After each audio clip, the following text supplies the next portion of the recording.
Hey, what's up, Sergey here. It's been a while. I was pretty busy on our project at work.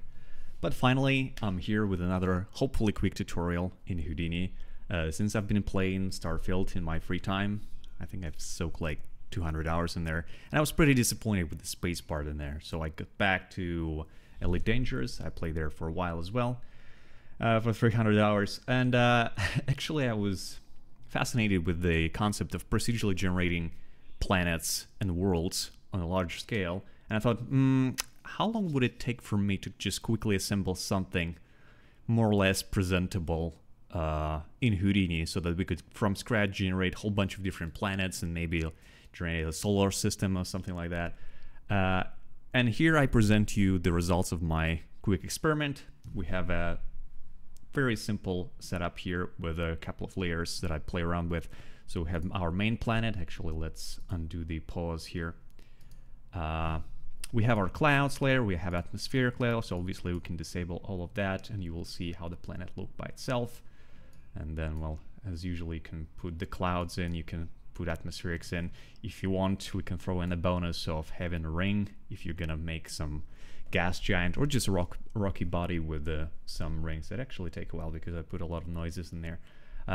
Again, as always, I don't like using textures, so all of this is from scratch, just using Karma noises. I'm pretty sure you can assemble similar setup with any render engine, especially with Redshift, since max and noise is mwah, in terms of variety that you get in there. Also here, I put some couple layers if we want to, let's just say, I don't know, add some lava layer on the planet surface. Hopefully it will work. You see, get some nice hot spots here and there. Or if we don't lava and actually want some liquid flowing, I added just extra layer here for something you could put in inside. Well, actually there's some blood oceans there, but let's put the color to something more visible. I don't know, a bit bluish should do the trick. Well, I mean, not that much, but still, you see there's some variation there going on. So let's disable the ring, I think, to see it more, and maybe actually atmosphere in the clouds. Do you see that we have some blue spots in there? So let me just go, actually let me walk you through the non-Solaris part, which would be very quick. Actually, we'll just disable this and jump in our object context. It's just for objects, planet is just a simple sphere, as you can see, nothing fancy. And then we have the copy of the same planet layer, just slightly increased in terms of diameter for the cloud layer, so they will be above the actual surface. Then atmosphere layer, which is even higher than that.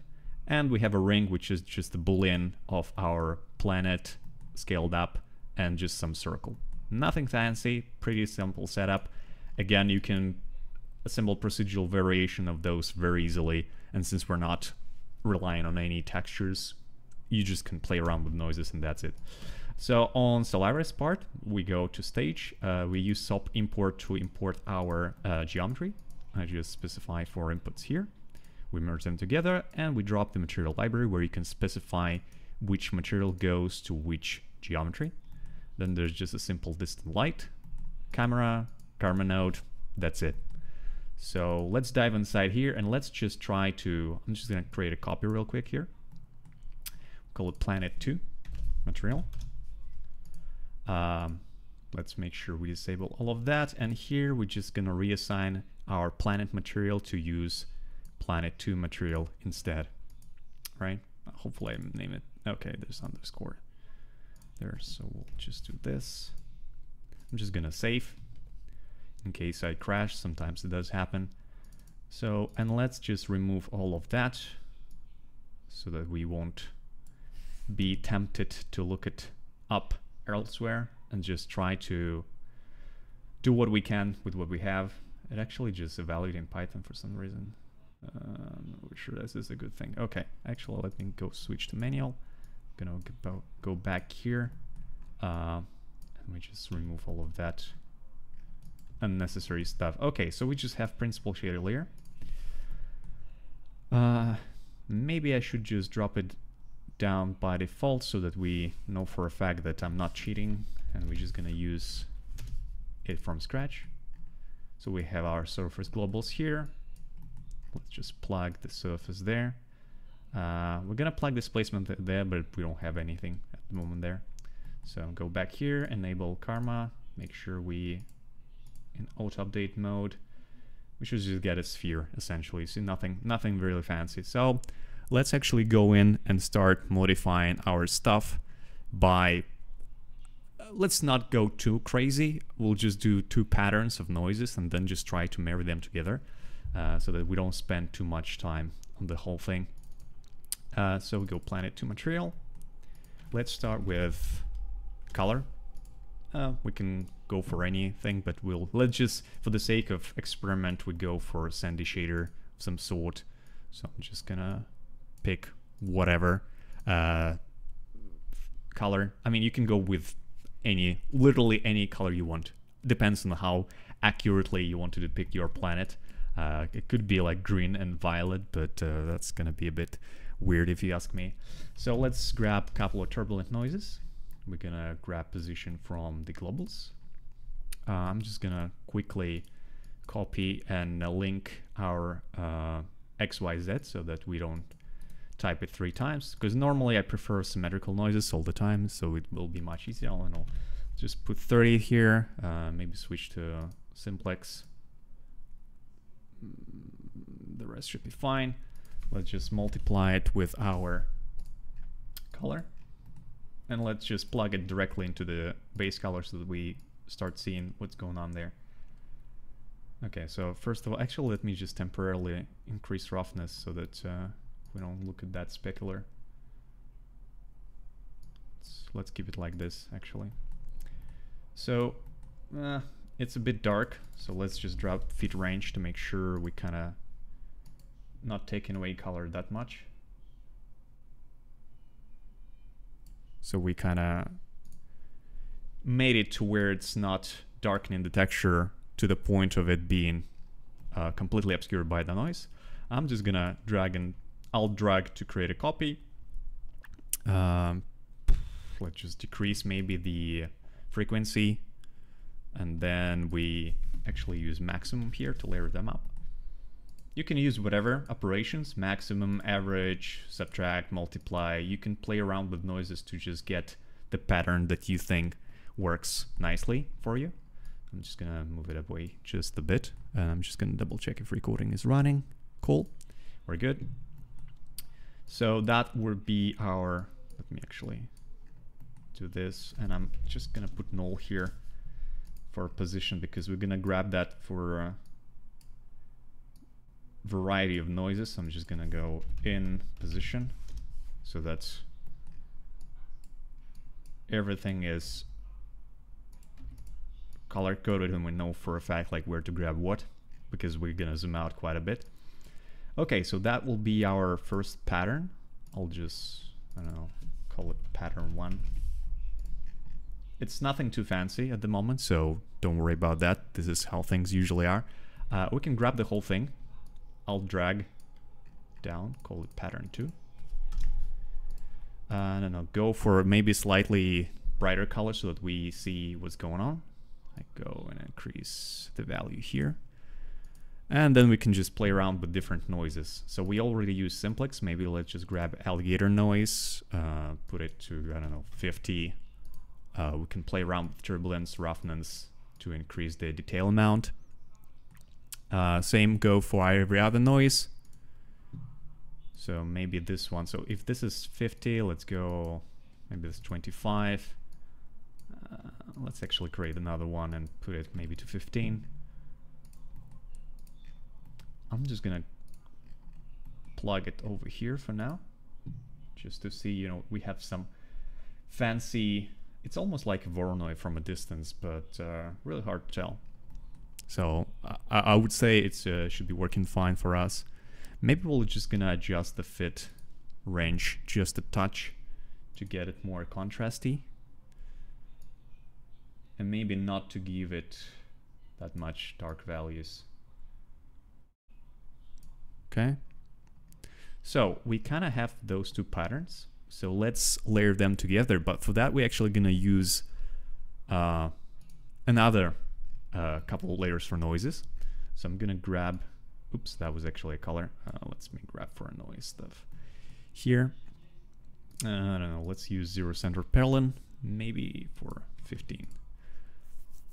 And another one that I really like to use, and actually is being used a lot in Houdini noises in general, is the unified noise.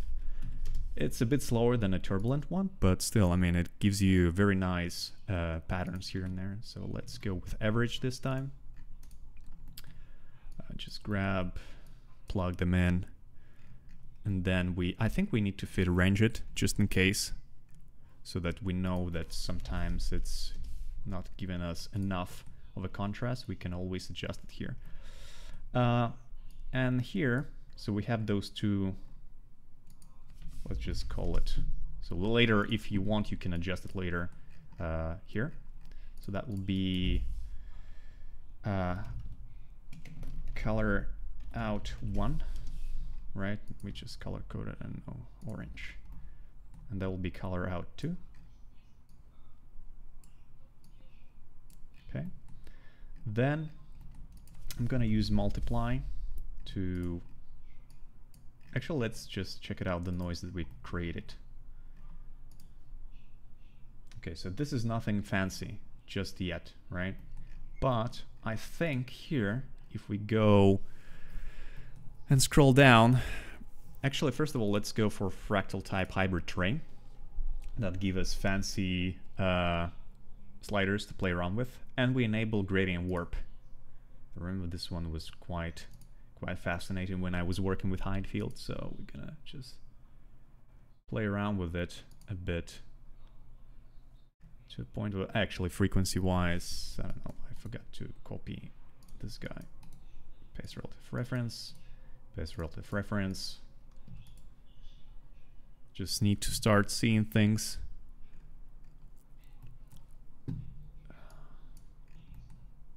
So this one goes here, actually fit. This is a usual fit. I plug it place, okay. Good here. Let me actually disable the average for now so that we just look at the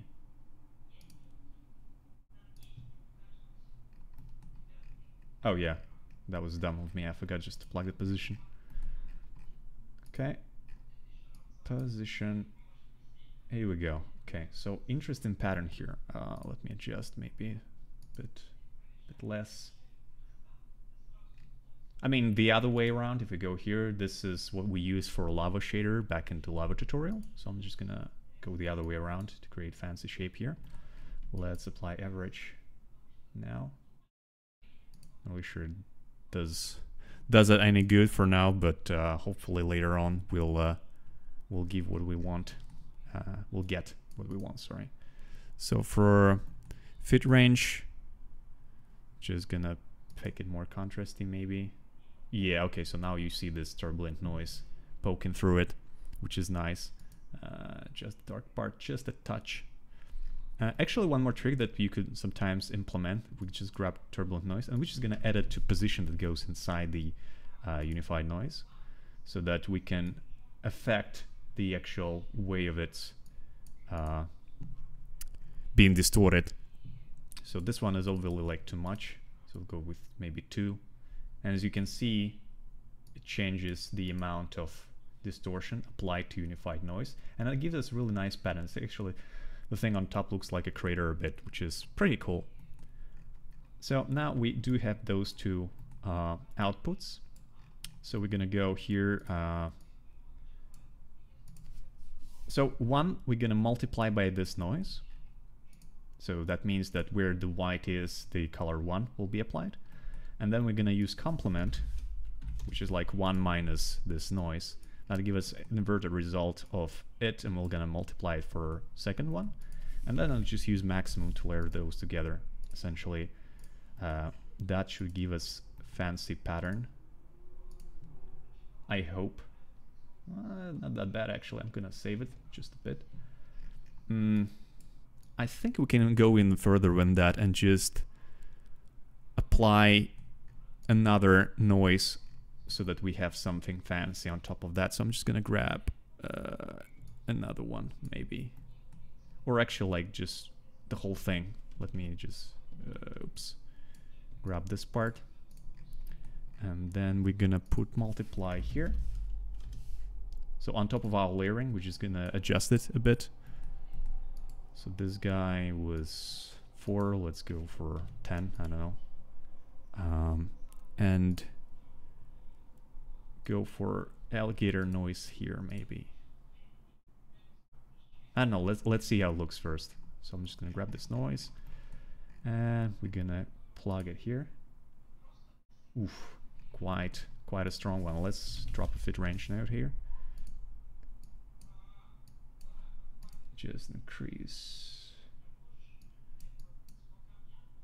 Maybe play with the contrast a bit, but not make it too dark.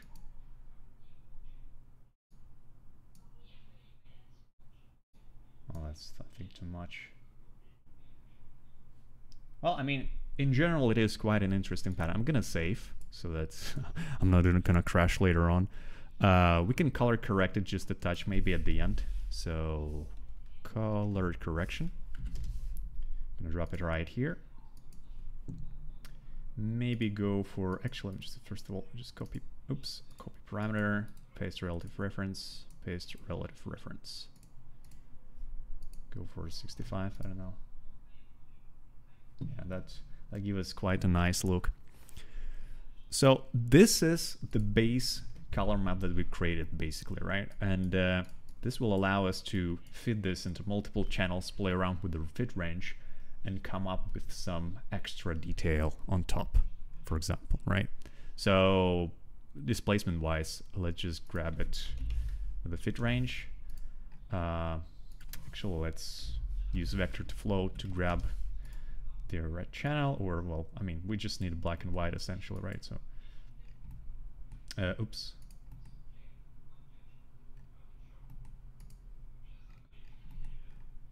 I'm just gonna plug it in base color for now, actually, so that, remember last time we did it. So I'm just gonna drop a null here, and that will be main color out. That would be orange. So our outputs will be like orange, so that every time you zoom in, like, you see, okay, this is what it is, so I know where to plug it. Because when you have a lot of nodes, it's really hard to navigate the scene. So actually, let us quickly maybe clean it up a bit. So this one is actually our layer mask, oops, mask 1, and that would be extra noise. Let's go this way for the lack of the better word. Okay, so let's then plug this guy here. And we're just gonna play around with the contrast to see what we're gonna fit into our displacement. So this is a bit too much, I think.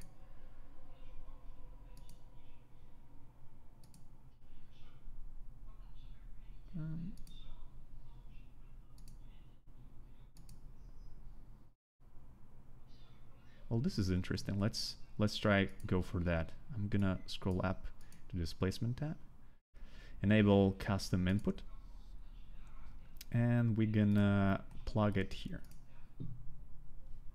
I need to restart the renderer for it to be applied. It's huge. So first thing first, I'm just gonna drastically decrease the amount here and restart the render. Okay, so that gives us something. Let's plug back our main color out. Okay, cool. So we have some pattern. Actually, it's quite a bit too much. I think it depends on the amount of, well, not the amount, the size of the planet you're going for. Obviously, smaller moons will have larger displacement because you will be able to see the details, like the craters and such. But bigger planets at that distance, you probably wouldn't see the terrain elevations that much. Although I'm not astrophysicist, I don't know, maybe I'm wrong, but let's just dial it down just a touch. Maybe I'm just gonna restart the render just in case, so that we have something to work with here. Okay, so another trick that I used to do here is, well, basically feeding the our map into the emission of some sort. So basically you're gonna, let me show you actually. There's no structure to it. I'm just memorizing stuff, remembering rather stuff as we go. So I think we were using unified noise here. So first thing, let me create a color that will give us our supposedly lava color. Be maybe towards darker orange tint, right? We want to multiply it with our unified noise. I'm also gonna, for now, let's just unplug displacement so that we wouldn't spend too much time on it. Just gonna plug it over here, and let's see how it looks in the base color. Okay, so this is our stuff here. Is it the one that's being affected? Okay, yeah. I think I'm just gonna grab it here so that we have it separately. Oops. So that we could adjust it without affecting our previous work. So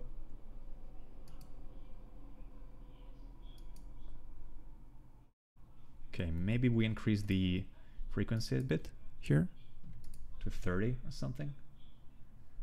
And maybe we'll take another one through maximum so that we have several scale-wise level of details. Oh yeah, forgot to plug it. Okay, and maybe we go and push that even further here and here. Let me see if we need to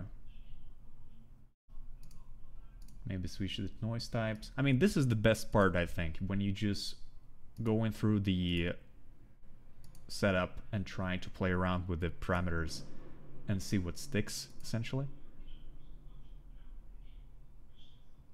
So that looks like what we need. So this is just gonna be a color pattern, essentially. Actually, let me even fit range it just a bit, so that we have it really, ooh, not that much. Really, really contrasty, but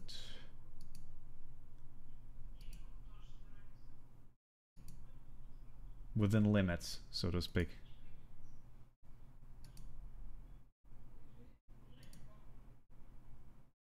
Well, let's call it this way, right? So that will be, which is going to create another null. That will be our emission color. Emission color. We can actually safely plug it into emission color already, which would be here. And now, so this is displacement. I'm just going to create a copy of that. We're going to plug it over here. Take a look again. And that will be our mask for potential lava pools, right?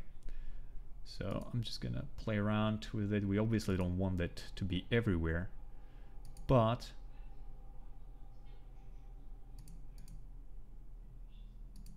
like a few of those would be nice to see in the end. So let's go with that for now. I'm gonna call it lava mask. Let's plug it into our emission intensity.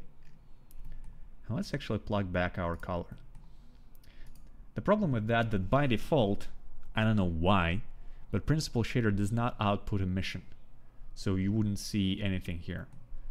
In order for us to be able to see, let me just stop it just in case I don't like to plug the whole thing back and forth.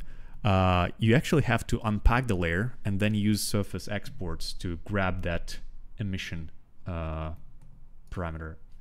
So I'm going to use layer unpack here. Put it here. Then we go for surface exports.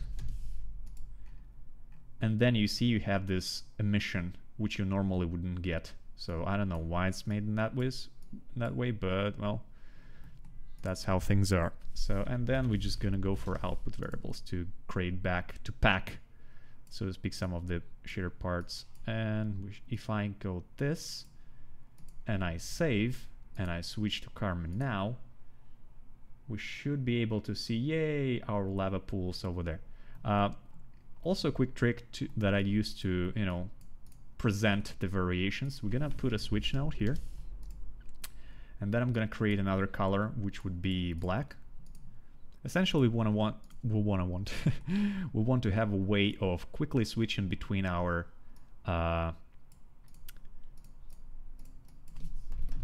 emission colors in order for us to be able to switch between non-lava world and the lava world. So let me demonstrate right here. Bam, we got it over here. Actually, we're gonna plug the displacement back as well. I think it should work like this. If not, we're gonna use the displacement outputs as well. I'm gonna restart the render. Not sure if it's in there. Let me just dial it up just a touch so I can confirm that it actually let's color the displacement so we always know where it is. Just gonna put 2 here temporarily and restart the render just to see if it's there. Okay, displacement is there. Cool. 0.75 maybe should be fine, and just restart it again. Okay, and funny thing that here in our lava mask, actually let's just call it like lava will be, you know, red here, and this would be, I don't know, slightly less red. Here you can basically specify how much of it you will want. So if you have several lava worlds already in your system, some of them like being scorched while they're close to the sun or something, you can really easily adjust the amount. Obviously playing around with noises will also give you a fancy pattern, but we don't have that much time because this is my weekend and I want to go and play Elite Dangerous again. Anyway, so there's that. We can switch back to our stuff here. And there you have it. You have a pretty nice way of making planets. And you can play around with noises indefinitely at this point and come up with cool features that you can implement. I'm just going to quickly show you the setup for the clouds and atmospheres and rings maybe. It's very simple actually. So for the clouds, we're going to go and pretty much do the same trick, which is going to grab a bunch of noises, use maximum and multiply with a third noise, feed range it, feed range all of that, plug it into opacity, some just color for the clouds, depending on the type of the planet you're doing. Obviously, if it's water world, you would have very saturated white and bluish color. For us, it's more or less like desert planet or something, so I used the hockey color, or it's like bit sandy one. And you put it on the bigger sphere that we created before. For the rings, it's even simpler, I think. We use a couple of noises only, and we use polar to create that ring pattern across our disk, because otherwise you would have just a normal noise. But here, it's since it's grabbing the radius output from polar, we get those nice rings. And again, just multiplying with color, another couple of fit ranges, fit range at the end, nothing fancy here. So again, if we go back and look at the whole picture, this is our current shader. Let me just quickly switch to the first one that I made, because I'm curious how far apart we were. Yeah, that was quite different. Let me just disable this so that we could take a look at normal stuff. So yeah, I'm just gonna enable everything at once again so that we see the result. And there you have it. It's a bit slow actually, I don't know why. Unfortunately, I didn't manage to make it with XPU so that you could, you know, get the result much faster. It still lacks a lot in terms of functionality that you might get out of the nodes, and obviously not that many noises at all. Hopefully in the future we get to play with more fancy variations of those, but for now this is the way. So thank you guys for watching. Hopefully you find it useful. to some extent. And let me know in the comment section below if you have any questions. Hopefully I will be able to help you out. So that's it. 30 minutes. Damn, I'm good. Not really. Okay, cool. Thank you very much, guys, and see you in the space.